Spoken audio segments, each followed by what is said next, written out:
Bonjour mes délicieux co-créateurs, c'est Lilou. Je suis à Paris avec la délicieuse Anne. Bonjour Anne. Bonjour Lilou, bonjour tous les co-créateurs. Plein de délicieux co-créateurs à travers le monde. Merci de suivre ces interviews aujourd'hui. J'en ai une belle pour vous. Je suis tombée en amour avec Anne lors de notre rencontre à Munich. On est tombées l'une en face de l'autre. Il y a une énorme synchronicité lors d'un stage qu'on a fait, en lequel on a participé à Munich avec le docteur Joe Dispenza. Tu continues de grandir, d'évoluer, tu es curieuse, tu es pleine de vie, de joie. J'aime ce genre d'interview. D'ailleurs, c'est les interviews que je vais chercher à travers le monde. Tu es belle. Je suis venue à Paris pour cette interview. Donc, docteur en médecine, tu as écrit de nombreux livres. Là, j'en ai 2 avec moi. Donc, tu es une fidèle de chez Jouvence, hein, quand même. Tu en as édité plusieurs chez eux, dont ce roman Ne marche pas si tu peux danser. Et puis, plein de petits cahiers d'exercices, l'écoute profonde de soi, sur la communication non violente, la CNV.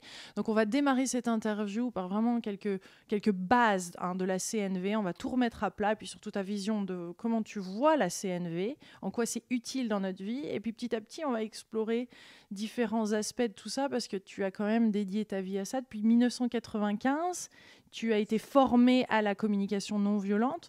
Donc, je suis intéressée parce qu'il y a plusieurs versions de la CNV, même si Marshall Rosenberg a créé ça. Bien sûr, il y a des personnes. Après, je suppose que par rapport à son propre parcours, on a des petites versions de la CNV, tout en ayant une certaine méthode. Donc, comment tu vois cette CNV ? Communication non violente, ça veut dire quoi? Et comment toi, tu la vois? Alors moi j'ai envie d'abord donner une petite définition pour les personnes qui découvrent la communication non violente. Oui. On l'appelle CNV en diminutif.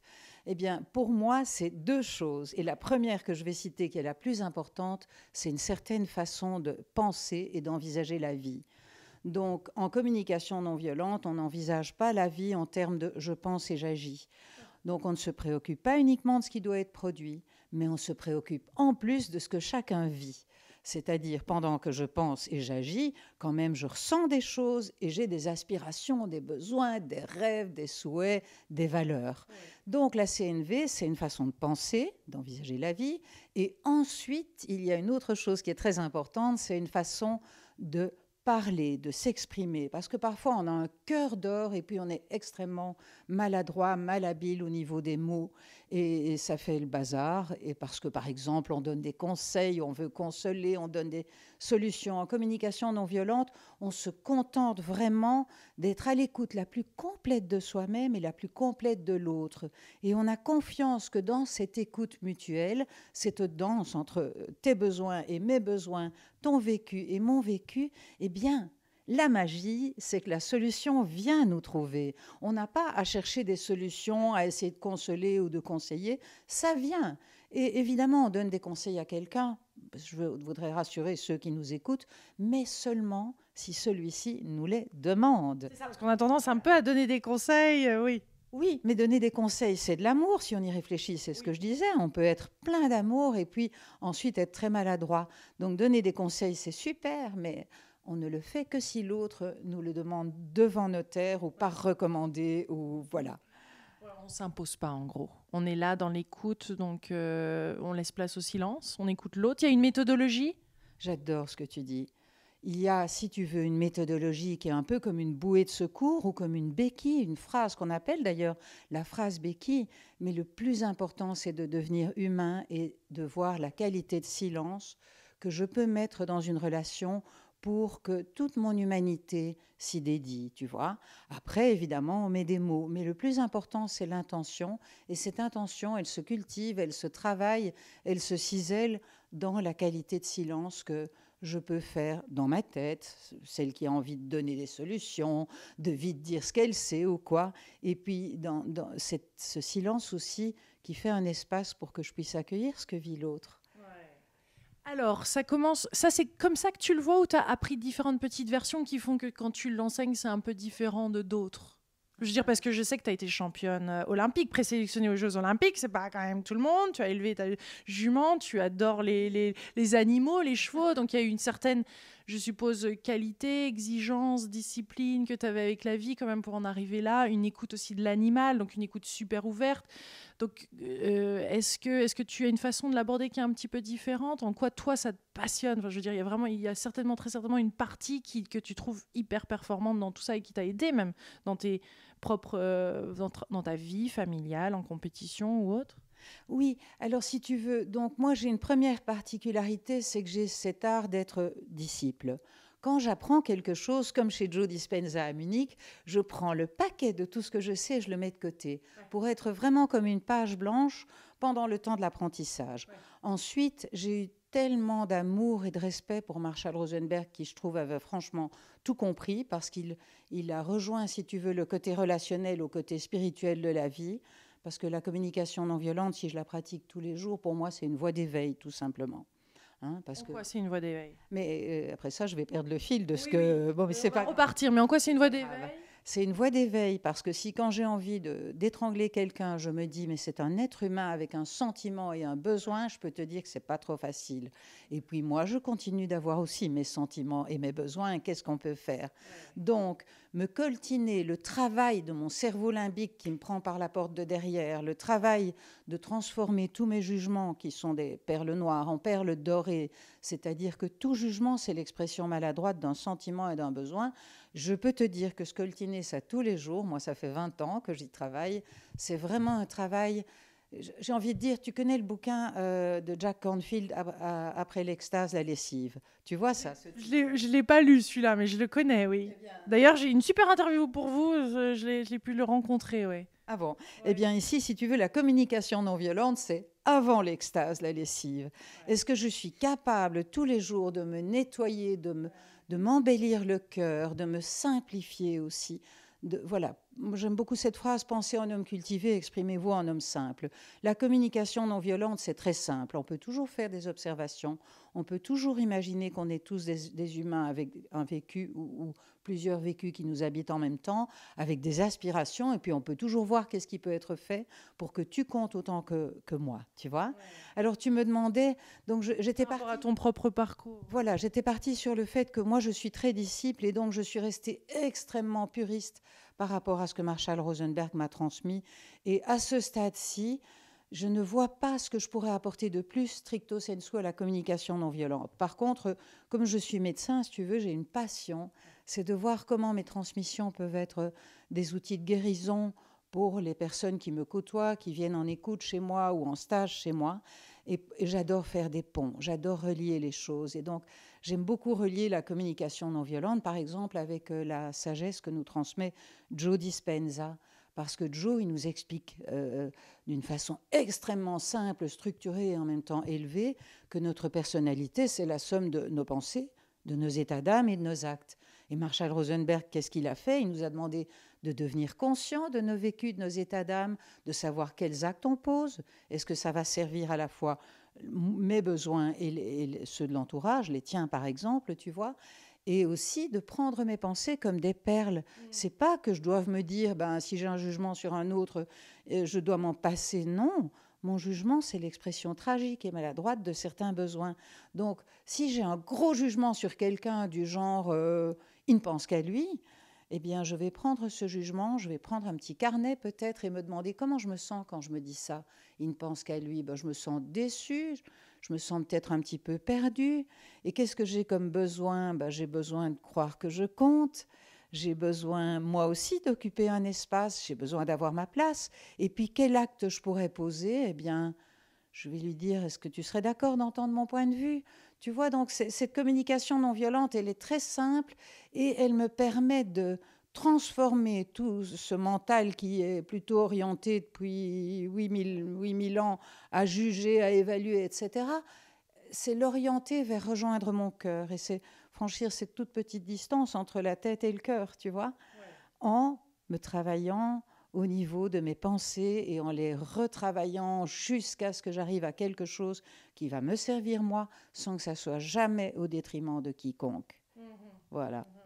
Donc on s'arrête, on pose. Comment ça se passe concrètement au quotidien? Là, tu parlais d'avoir un journal, mais quels sont les outils qui vont avec ça? Alors, les supports? Alors, la première chose, c'est je m'arrête et je respire profondément. Et en amont de ça, c'est peut-être d'avoir pris conscience que j'ai un inconfort, tu vois.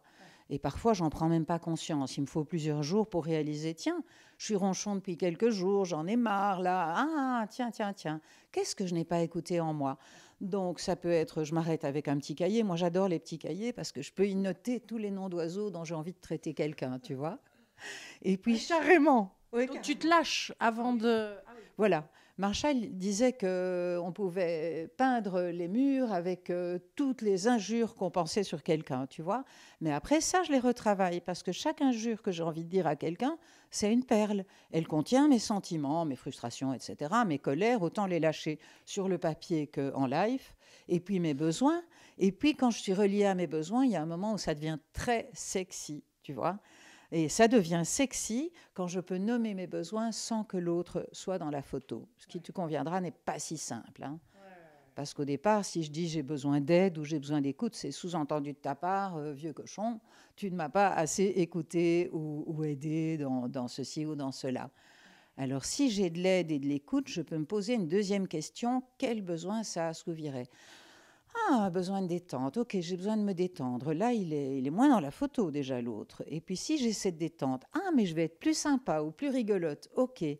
Ah, donc au fond, j'ai besoin d'être quelqu'un d'agréable à vivre. Ah bon, là, je suis mûre pour aller trouver l'autre et lui dire, tu sais, pour moi, je vois bien que je suis plus sympa quand, mettons, il y a de l'ordre dans la maison ou quelque chose comme ça. Tu vois? En quoi ça guérit alors le passé ou des relations? Parce que ce cochon, entre guillemets, c'est comme ça qu'on l'appelle, il va y avoir peut-être un lien, ça va peut-être nous rappeler quelque chose de notre passé. Donc en quoi faire cette démarche pour communiquer peut aussi guérir notre passé? Alors, Les blessures qu'on a eues, des incidents, parce que souvent on réattire à nous des personnes similaires qui nous font revivre ces événements. Donc comment arrêter cette espèce de cercle vicieux et en quoi la communication non violente aide à arrêter ce cercle vicieux? alors, d'abord, la première chose qu'elle fait, c'est qu'elle nous rend conscients. Elle nous rend conscients, tiens, le fait que j'observe là, tiens, tiens, tiens, je l'ai déjà vécu quelques fois. C'est intéressant. Donc, ça parle peut-être du fait que je m'attire le même genre de situation, le même genre de relation. Ça, c'est déjà une première prise de conscience. Puis, je deviens consciente de mon vécu. Tiens, je suis quelqu'un qui a tendance à râler, mettons, ou je suis quelqu'un qui a tendance à penser que l'autre a fait tout faux, tu vois, ou je suis quelqu'un qui a tendance à ne plus ouvrir la bouche et me replier. Donc, tout ça sont des indices. Donc, si tu veux, la communication non violente, elle nous permet de faire un énorme chemin de conscience et de descente en soi. Maintenant, te dire que dans le feu de l'action, ça va guérir une blessure du passé, quand je suis en relation, par exemple, avec ma meilleure amie ou mon meilleur ami ou mon petit chéri, personnellement, je ne le crois pas. Par contre, ce qu'on fait en communication non violente, on fait ce qu'on appelle des jeux de rôle de guérison. Ça veut Comme un peu dire... les constellations familiales ou non?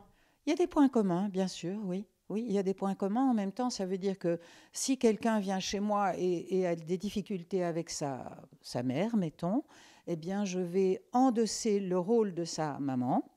Cette personne va pouvoir me traiter de tous les noms d'oiseaux, me dire tout ce qu'elle a vécu qui a été difficile, mais moi, je vais avoir des oreilles télescopées pleines de compassion. Et je vais entendre seulement ce que la personne vit et ce à quoi elle aspire, quelles que soient les critiques ou les jugements ou les phrases assassines qu'elle me dit. Et ça va l'aider à descendre et à pouvoir, pour une fois, vider complètement son sac de tout ce qu'elle n'a jamais pu dire, peut-être à sa maman dans la vraie vie. Et puis ensuite, dans un deuxième temps, dans ces jeux de rôle de guérison, j'ai accès, si tu veux, ça c'est la répétition et le travail sur nous qui nous y a aidés, nous, les personnes qui font de l'écoute avec la communication non violente, je veux dire, je vais avoir accès, je rentre dans la peau de cette maman au point que je vais avoir accès à ses vécus, ses aspirations qui font qu'elle s'est comportée comme ça. Et ça, c'est extrêmement guérisseur parce que, si tu veux, je vais pouvoir dire des choses où mon enfant, enfin l'enfant qui est mon enfant pendant le temps de l'écoute, mon enfant va pouvoir comprendre pourquoi j'ai été la maman que j'ai été. Et ça va guérir quelque chose, tu vois. Et ça crée un espace de pardon et de compréhension et de guérison. Après, c'est pas vraiment dans la relation avec quelqu'un qui n'a rien à voir de la situation. Là, il y a que ça peut guérir. Il y a un travail d'approche qui peut se faire, où je peux me dire, OK, maintenant, ça, c'est du déjà vécu, je vais aller le revisiter. Je ne sais pas si je suis claire. Si, très clair. Et je suppose qu'il y a, comme toute technique, c'est-à-dire qu'il y a d'autres techniques qui sont complémentaires et que tu utilises aussi lors des stages ou autres, en plus de la CNV, en plus de la communication non violente. Il y a d'autres approches comme ça. Les constellations familiales, un petit peu différent, parce que c'est vrai qu'on... Là, ce que tu as décrit, c'était plus la personne avait de la compassion, de la bienveillance et tout, alors je pense en constellation familiale, au contraire, la personne, c'est comme si l'âme de l'autre personne le traversait. Donc on va réagir aussi. On va être dans une situation peut-être plus réelle. Du moins, ça va pas éveiller les mêmes choses, mais il y a des choses complémentaires. Je me suis un petit peu embrouillée là, mais tu as compris. Parce que j'ai compris que tu me demandes s'il y a des points communs avec la constellation familiale. Et ce que j'ai compris, c'est que tu me disais que dans le jeu de rôle de guérison, il y a l'aspect bienveillance. Oui, c'est le premier aspect.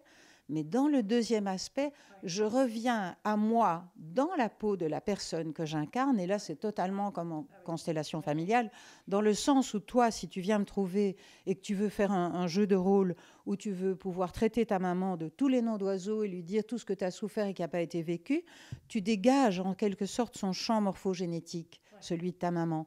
Et donc, moi, j'ai accès, parce que moi aussi, je suis maman, moi aussi, j'ai toutes ces composantes humanistes et humanitaires. Et donc, dans le champ de l'intuition, si tu veux, j'ai accès à l'âme ou à l'être de ta maman, qu'elle soit vivante ou décédée. Et donc, ça se passe comme en constellation familiale, tantôt par des moments de silence, tantôt par des mots, tu vois, et on est très prudent d'écouter son propre senti parce que je suis quelque part à ce moment-là une antenne pour ce que ta maman a vécu. Donc oui, il y a ce point commun avec la constellation familiale. Ouais. Ça me rappelle aussi, ça fait écho aussi sur d'autres travails de pardon, où j'avais pu voir à un autre niveau pourquoi la personne agissait comme ça, au niveau de l'âme. Pourquoi est-ce que ça implique l'âme aussi? Est-ce qu'on parle d'âme dans communication non violente? On parle de soi en communication non violente, tu vois. Nous avons tous différentes parts, comme j'en parle dans le cahier d'écoute profonde de soi. C'est celui-là, hein, le petit cahier. Oui, on a différentes parties de nous, mais on a tous en nous ce qu'on appelle notre girafe intérieure, parce qu'on utilise des marionnettes pour que le processus soit plus ludique. La girafe intérieure, pourquoi on a utilisé cette marionnette de la girafe? C'est parce qu'elle a un grand cou. Donc elle est capable de ne pas être prise au ras des choses, au ras des pâquerettes, mais d'avoir ce recul, ou de se dire, tiens, il y a un humain en face et j'en suis un aussi, ce qui est quand même important. Et puis, elle a le plus grand cœur du monde, la girafe de tous les mammifères terrestres en tout cas. Voilà, alors si je peux... Tu vois, ça me réconcilie avec... parce qu'on m'appelait souvent une girafe petite, tu vois, donc c'est parfait. Ça me réconcilie bien avec cette notion-là. Tu vois, je vais faire la girafe. Pour le coup, au lieu de le repousser, je vais l'intégrer. Voilà, c'est pour ça que je t'aime depuis le premier jour. T'es vraiment une girafe avec un cœur immense. D'ailleurs, t'as des yeux de girafe, je trouve. Ça y est, c'est bon, j'ai trouvé. Mais ça y est, je me sens girafe. Puis en plus, là, du coup, la façon dont tu en parles... Dans le petit cahier ici, je voyais tout à l'heure, il y a une girafe avec un cou immense. Enfin bon, je ne sais pas la retrouver. Oui. Alors, on a parti sur la girafe. Dire, toi, évidemment, tu as un avantage sur nous, parce que tu as ces grands yeux de girafe, ce grand cœur, mais bon, on apprend tous à grandir son cou de girafe, tu vois. Observer. Voilà, cette capacité d'avoir du recul, oui, d'observer aussi, de se dire, je ne vais pas réagir immédiatement. Juste là, je vais la fermer pendant un petit moment. Et puis, je vais attendre que, pendant que je la ferme là, mon cœur se rouvre, tu vois. Et alors, quand mon cœur se rouvre, je vais me demander, mais avec quelle énergie je veux vivre cette conversation, cette relation, ou voilà ce qui se passe, tu vois. Et ça prend du temps. Mais la CNV, elle est très simple. Il y a ces 4 étapes. Alors, si jamais je vois que je suis un peu regonflée, là, je vais me dire, OK, observation, les faits, qu'est-ce qui s'est passé? Et puis, les ressentis, il y a les tiens, il y a les miens. C'est toujours comme ça dans la relation. Les besoins, il y a les tiens, il y a les miens. C'est déjà un fameux travail. Ça va me clarifier, ça va m'apaiser, parce que si je peux tenter de comprendre tes besoins, je ne vais plus te voir comme une ennemie ou comme quelqu'un qui ne me comprend pas ou comme quelqu'un dont je suis la victime. Je vais me dire, mais elle aussi, elle a son histoire. Elle aussi, elle a ses difficultés. Et là, on est dans le gagnant pour la relation parce que je vais mieux te comprendre.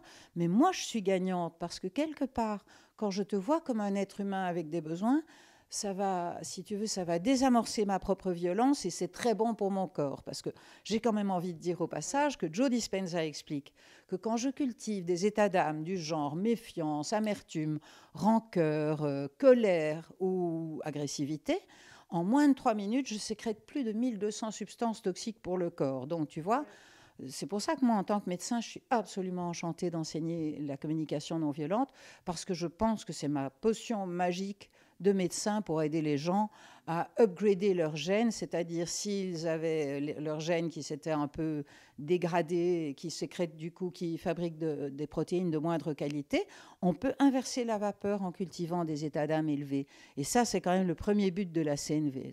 C'est bien quand même, non? Tu trouves pas? Si, si. Et est-ce qu'il y a aussi dans la conversation comme ça, parce que souvent, l'autre, peut-être qu'il a juste envie qu'on lui prenne la main, qu'on l'écoute, peut-être que ça éveille des peurs quand on est dans une conversation comme ça, dans une dispute. Donc, est-ce qu'il y a des questions qu'on peut poser à l'autre pour l'aider à nous expliquer comment on peut aussi aider, le soutenir, la soutenir? Alors oui, si tu n'es pas trop en colère et tout, et que tu es face à quelqu'un vis-à-vis de qui tu as le cœur ouvert, bien sûr, il y a 2 questions magiques et magistrales qui sont les questions de l'empathie version communication non violente. Ce serait, est-ce que juste là maintenant tu te sens, je sais pas moi, l'envie d'être dans ta bulle et que tu as besoin d'abord de te retrouver toi-même? Ou est-ce que tu te sens un petit peu perdu, confus? Est-ce que tu aurais besoin d'aide pour te clarifier par rapport à ce que tu vis? Oui, il y a ces 2 questions magiques, c'est comment vas-tu et comment je pourrais te rendre la vie plus belle? Oui. On s'emballe comme ça quand on est dans une dispute.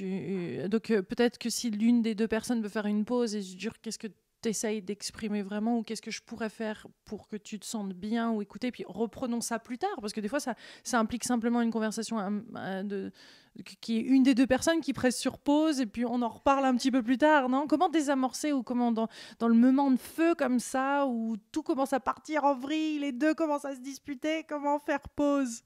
Il y a des techniques là, non, dans le feu de l'action.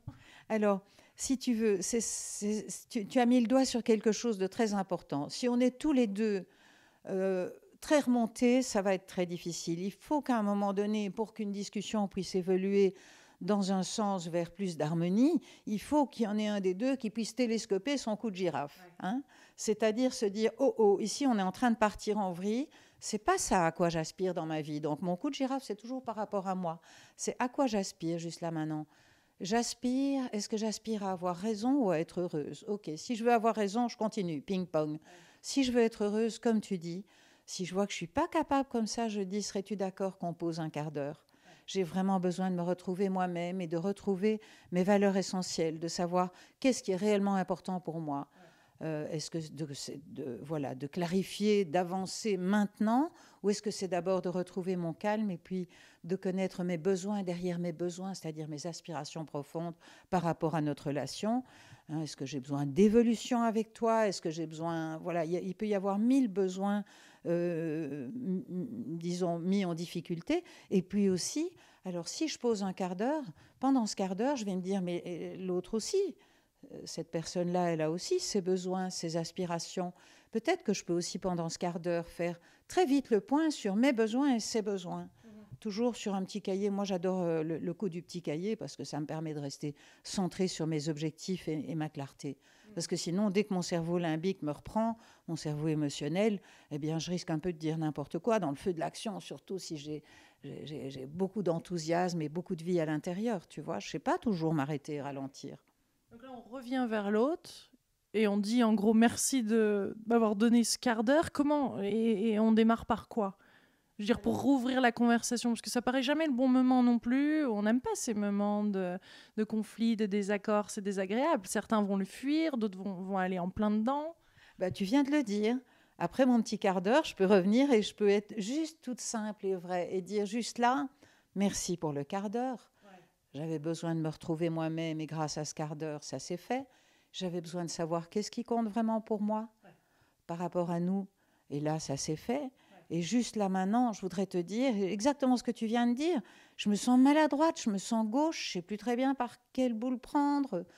Quand je vois à quel point je tiens à nous, et puis en même temps, je vois que je tiens aussi dur comme fer à pouvoir dire certaines choses. Oh là là là là, je suis un peu confuse. Est-ce que ça te va si je suis un peu pataude et que... Voilà.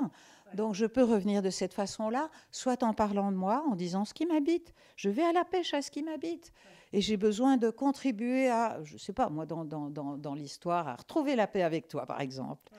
Et en même temps, j'ai envie aussi qu'on puisse dire des choses parce que j'ai envie de voir, j'ai besoin qu'on évolue dans des valeurs communes.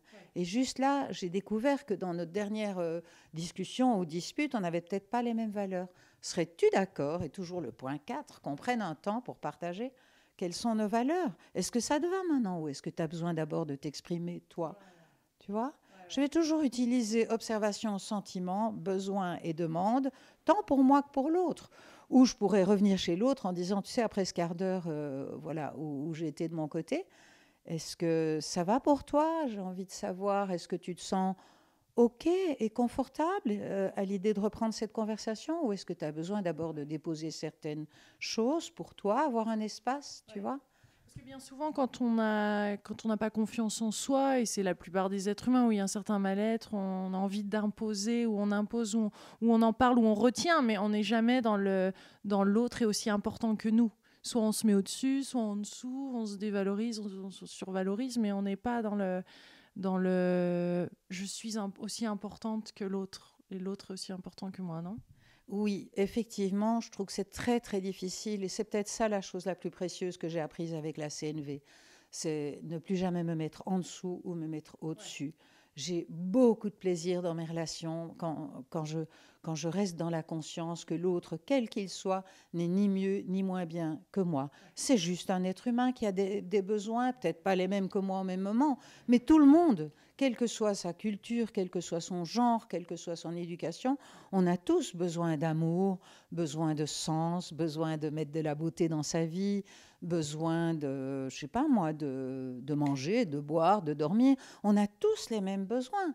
Et donc, rien que ça me met déjà à la fois dans ma fierté et ma dignité, et aussi dans l'écoute qui a le plus de chances d'être ressentie comme respectueuse par l'autre, parce que je vois pas l'autre comme inférieur ou supérieur, hiérarchique ou autre. C'est fini tout ça, et ça, c'est le bonheur. Je vois juste un être humain là devant moi. Parce que sinon, ça crée des espèces de filtres aussi pour l'autre, je veux dire un inconfort. Quand une personne va voir l'autre de manière non neutre, on va dire, soit au-dessus, soit en dessous, il y a forcément chez l'autre un inconfort, ça crée des espèces de rôles, on n'est plus soi-même finalement, et l'autre ne peut pas être soi-même, donc on propose pas finalement à l'autre d'être pleinement lui-même.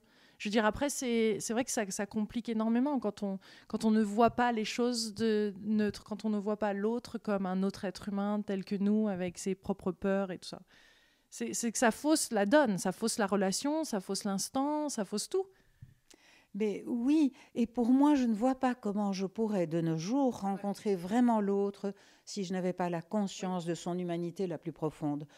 Aujourd'hui, ça me paraît même inconcevable, après 20 ans de communication non violente, de ne pas voir l'autre comme totalement mon égal, tu vois. Et en même temps, c'est tellement savoureux quand je peux voir. Oh, tout à l'heure, il m'est arrivé un truc, je peux te raconter? Je prenais un petit café, je voulais être sûre d'être bien à l'heure. Alors, je prenais un petit café, place Victor Hugo, et j'avais décidé que j'allais m'offrir un petit moment de méditation. J'étais dans un siège très confortable et face à la rue. Et s'arrête un monsieur, et je me dis, oh, je m'arrête à peine, et zut, je vais être interrompue dans mon moment de retrouvailles avec moi-même.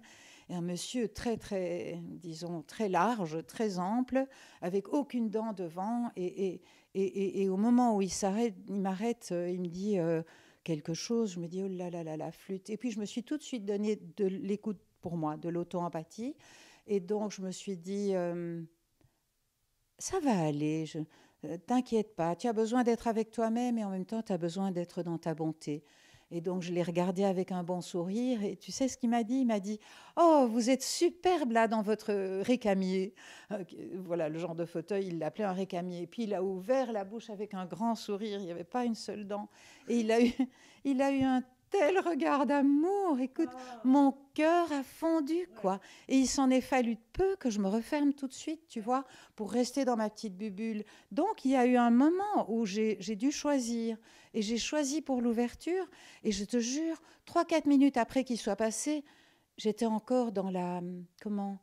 Ouais, dans la dégustation de l'amour que cet homme qui visiblement n'avait rien m'avait donné. Il n'avait pas l'intention de me demander quoi que ce soit, que juste de faire une connexion. Il avait tout compris en communication non violente, tu vois. Il n'y avait pas une histoire de je vais vous demander quelque chose ou C'était juste un moment d'échange gratuit pour le plaisir d'aimer et de donner. C'est ça la communication non violente. Et ça commence par soi, c'est pour ça qu'il y a tous ces petits cahiers de l'écoute profonde de soi, et ça commence par la bienveillance, tu disais, et ensuite il y a une écoute plus profonde. Mais ça commence quand même par soi, sinon on n'est pas ouvert aux autres. Pour moi, tout part de soi. Tout va de soi et tout part de soi. Une fois que je me connais moi-même, ben, je connais tout l'univers parce que j'ai les mêmes besoins que toi, peut-être pas au même moment, j'ai les mêmes aspirations, peut-être pas déclinées de la même façon, j'ai les mêmes rêves. Comme je disais tout à l'heure, on a tous besoin voilà, de donner du sens à sa vie, on a tous besoin de pouvoir renourrir notre enthousiasme, notre besoin de servir, on a tous besoin de dormir, on a tous besoin... Voilà. Donc, qu'est-ce que je voulais bien te dire? Oui, tu parlais de l'écoute profonde de soi, que ça commence par la bienveillance, ça commence par soi. Oui. Oui, ça commence par soi, mais ce qu'il y a, c'est qu'au début, on va trouver des besoins qui sont forts, des besoins stratégiques ou de surface, tu vois, du genre j'ai besoin de comprendre, j'ai besoin de respect. Ce sont plus des besoins qui n'alchimisent pas grand-chose en termes relationnels, mais qui sont le début du chemin. Et après, on va descendre vers des besoins qui n'impliquent jamais quelqu'un d'autre, du sens j'ai besoin de sécurité, j'ai besoin de partage. Voilà. Et après, on va rejoindre des besoins qui, à mon avis, sont les besoins essentiels. C'est les besoins qualité du vivant. C'est comment je peux donner le meilleur de moi-même, tu vois. Et là, ça devient sexy et ça devient source de profondeur dans les relations. Mais on n'y va pas d'un seul coup. Et dans le cahier d'écoute profonde de soi, j'explique comment on peut descendre depuis des besoins de surface ou stratégiques à des besoins profonds qui sont du genre j'ai besoin de contribuer à la vie. C'est pour ça que tu fais cette interview maintenant. Ouais. Et moi aussi, on a besoin de contribuer à donner des clés, de contribuer à la vie, de ce que chacun puisse y reprendre quelque chose, tu vois. Et là, je pense à Pierre Rabhi qui a écrit un petit mot là dont tu es inspiré par Pierre Rabhi. Je veux dire, un Pierre Rabhi, forcément qu'il est dans ce type de communication. Hein. Ses valeurs sont autres. Ces valeurs sont au-delà de simplement lui. On parle de valeurs humaines, sociétales. Voilà. Pierre Rabhi, c'est quelqu'un qui a vraiment compris, si tu veux, la préservation de tout ce qui est vivant. Alors, tout ce qui est vivant, c'est toi, c'est moi et c'est la planète. Ouais. Oui, et je partage effectivement les valeurs de Pierre Rabhi. Il adore la communication non violente. C'est comme ça qu'il a accepté de faire un petit mot dans mon roman, parce qu'il dit on peut très bien recycler son eau et avoir des panneaux solaires et quand même agresser son voisin. Donc c'est important de développer l'écologie intégrale. C'est-à-dire à la fois relationnelle et planétaire. Ouais. L'un ne va pas sans l'autre parce que il faut bien convenir que si je pouvais bien m'entendre avec tout un chacun, on n'aurait pas besoin d'armes, ouais. On n'aurait pas besoin de se faire la guerre. Et si on mesurait à quel point la planète elle est vivante, elle a un système circulatoire, un système pulmonaire, comme tout être vivant sur cette terre, eh bien, si jamais on pouvait prendre conscience de ça, grâce notamment aux outils de la communication non violente, eh bien, je pense qu'on respecterait beaucoup plus tous la branche sur laquelle on est assis. Ouais. C'est fou quand on se donne cet amour, à quel point on guérit, et puis on peut être encore plus disponible, on a de plus en plus d'énergie pour les autres, pour le monde, pour contribuer, plutôt que de passer du temps à critiquer, à pointer du doigt, à râler. Ça, c'est sûr que quand tu arrêtes de critiquer, tu récupères une énergie mais dingue, qui est au service de mettre de la beauté dans sa vie. Une fois que j'ai démémorisé, enlevé mes habitudes de critiquer, et je démémorise mon corps, parce que le problème, c'est que le corps, il est shooté à la critique. On est habitué à critiquer, et alors on a toutes les substances chimiques qui vont avec. Mais une fois que j'ai démémorisé mon corps, que j'ai dit stop, chaque fois qu'une critique me vient, je dis stop, je la note dans mon petit cahier, je la retransforme, ça devient un bras de levier pour obtenir ce que je veux. Mais après, je peux mémoriser mon corps à des états d'âme élevés. Tu vois, comme la gratitude, comme l'inspiration, comme, je ne sais pas, l'émerveillement, par exemple. Très bien. Un petit mot de la fin, quelque chose qu'on n'a pas dit sur... parce qu'il y a tellement, je veux dire, on en fera d'autres interviews, c'est sûr, sur ce sujet-là, sur la communication non violente, sur l'écoute profonde de soi, sur la bienveillance. Est-ce qu'il y a quelque chose à dire qu'on n'a pas dit, qui est important ? Alors, ce que je voudrais dire, c'est qu'au plus je peux créer de l'harmonie en moi, au plus je peux en créer alentour, et au mieux je vais me porter physiquement et émotionnellement. Et la deuxième chose à dire, c'est que ce chemin, il se fait en le marchant, il se fait peu à peu. Il faut aucune qualité pour pratiquer la communication non violente. Il suffit de dire stop à mes anciens comportements et de décider à partir de maintenant, quand j'ai un jugement, je le retransforme. Et une deuxième chose dont on n'a peut-être pas parlé aujourd'hui énormément, c'est la gratitude. La gratitude avec la communication non violente se compose de 3 étapes. Observer un fait, hein, j'ai vu quelque chose, comme par exemple, j'aurais pu à ce monsieur qui s'est arrêté devant mon récamier. Monsieur, quand vous vous êtes arrêté avec un bon visage ouvert devant mon récamier, eh bien, comment je me suis sentie? Je me suis sentie touchée, surtout quand vous m'avez dit que j'étais superbe là dans ce récamier, et mon besoin de connexion et de bienveillance a été assouvi. Et donc, je vais faire ces 3 étapes, si tu veux, par rapport à des actions qui m'ont plu et qui m'ont fait du bien. Et ça va me faire du bien au moment où je vais l'exprimer à la personne. Voilà. Ouais. Donc au début, comme toute chose, d'ailleurs, ça démarre avec des béquilles, enfin avec une technique, on va dire. Et puis petit à petit, on lâche les béquilles, on marche seul et on l'adapte aussi. Chaque individu a ses petits trucs après pour pouvoir l'utiliser au quotidien. Voilà, il y a un moment où tu n'as plus besoin d'utiliser 3 ou 2 ou 4 étapes. Tu es simplement dans cette conscience à tout moment. C'est idéal, hein. Moi, ça ne m'arrive pas encore. Donc, quand j'ai des difficultés, je reprends mes 4 étapes et ma phrase béquille, comme on l'appelle, voilà, qui sont relatées dans les petits cahiers. Mais quand je sens que j'ai le cœur ouvert, tout va bien. Alors, je suis en principe, voilà, je parle comme on a parlé aujourd'hui, quoi. Ouais. Merci Anne, merci pour cette délicieuse interview. Si vous l'avez adorée, aimée, merci de la partager avec vos amis, avec la famille, peut-être avec votre père, votre mère, votre compagnon, qui sais-je. On vous embrasse bien fort et on vous dit à très vite. Peut-être c'est une des dernières interviews dans ce cadre-là parce que cet appartement, ce délicieux appartement dans lequel je vivais va d'un seul coup s'évaporer et j'ai de nouvelles destinations, de nouveaux... Voilà, en tout cas, on vous retrouve. De toute façon, ces conversations continuent, peu importe le lieu. Merci de nous inspirer, Anne, avec ta belle énergie et ces techniques. Merci beaucoup. Avec grand plaisir, Lilou. C'est partagé. Ton énergie est vraiment inspirante. Merci. Gros bisous. Merci à vous, mes délicieux co-créateurs. À très vite.